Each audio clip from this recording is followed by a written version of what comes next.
कभी कोई गलती नहीं हुई,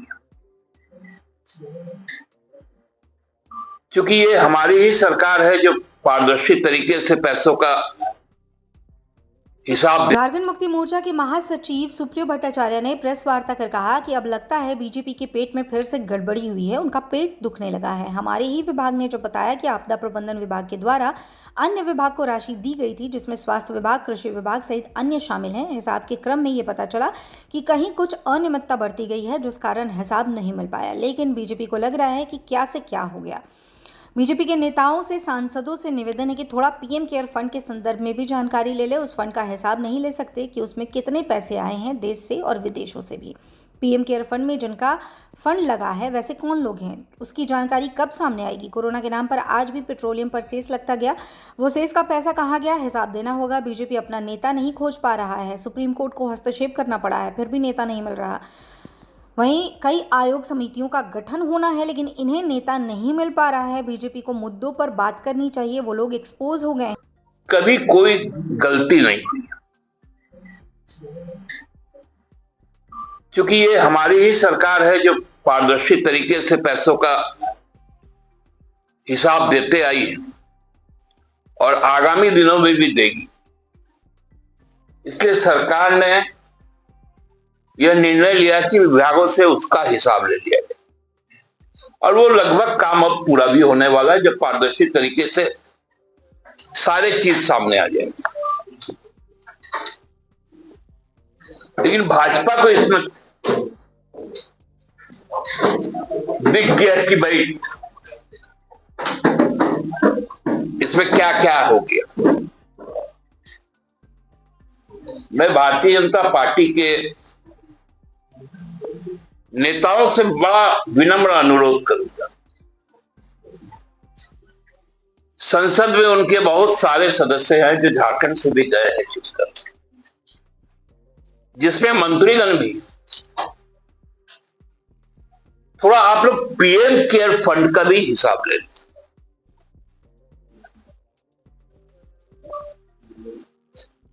प्रधानमंत्री आपदा राहत कोष के रहते रहते अचानक से पीएम केयर एक फंड तैयार हो जाता है, एक ट्रस्ट तैयार हो जाता है और वो नॉन अकाउंटेबल हो जाता है,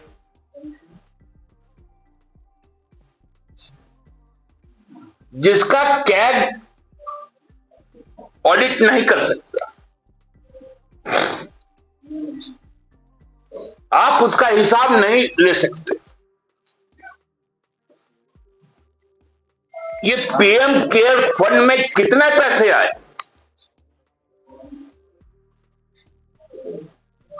पूरे देश से,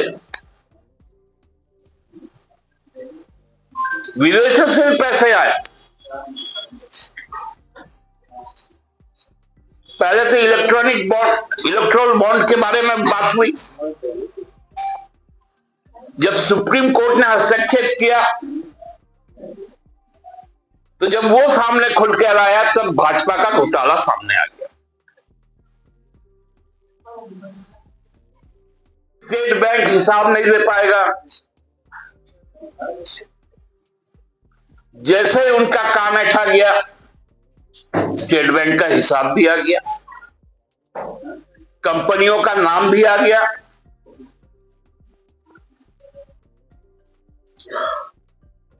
जो कोरोना के नाम पे सबसे बड़ा भ्रष्टाचार जो वैक्सीन का हुआ, आधार पुण्यवाला का,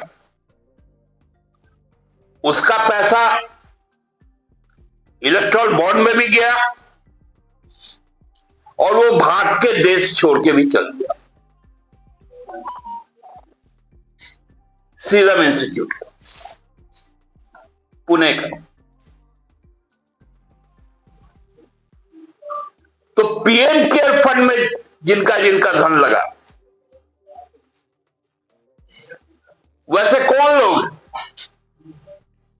उसका ब्यौरा कब जारी होगा।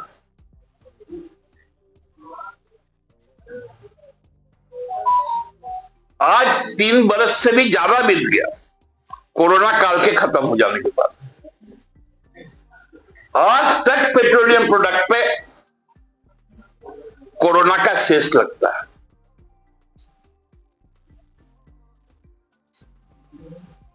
वो पैसा कहां खर्च हो रहा है?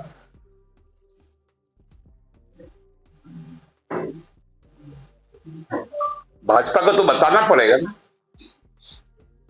हम तो खोज रहे हैं मोमेंटम झारखंड का खर्च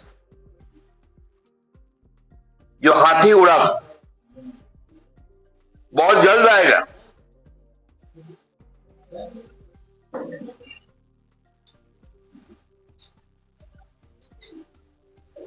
आप अपना नेता नहीं खोज पा रहे विधानसभा के अंदर।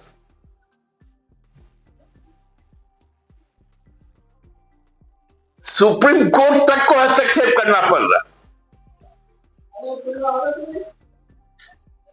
दो पूर्व मुख्यमंत्री वहां पर विधानसभा में उपस्थित है, लेकिन नेता भी है ना। 60 बार के विधायक वहां पर उपस्थित है लगातार, लेकिन वो नेता नहीं बन पाएंगे।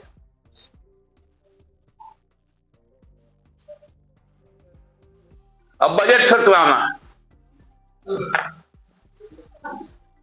कई आयोग समितियों की नियुक्ति होनी। अरे भैया, पहले नेता तो खोजो,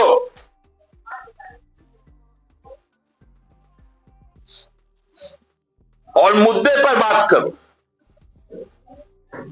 फिर वही भ्रम की स्थिति पैदा करना, लोगों के बीच गलत बयानी करना।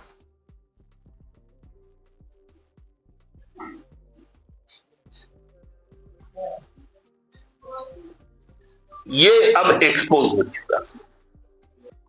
हम लोग खुलासा भी करेंगे, क्योंकि अभी ये मामला सब जुडिस है सीजीएल का, कि किस प्रकार से सीजीएल को भारतीय जनता पार्टी ने यहां लोगों के, यहां के छात्रों के साथ, यहां के युवाओं के साथ छल किया, पूरे तथ्य और साक्ष्य के साथ। अब इनको एक्सपोज करने का समय आ गया। बहुत बहुत धन्यवाद।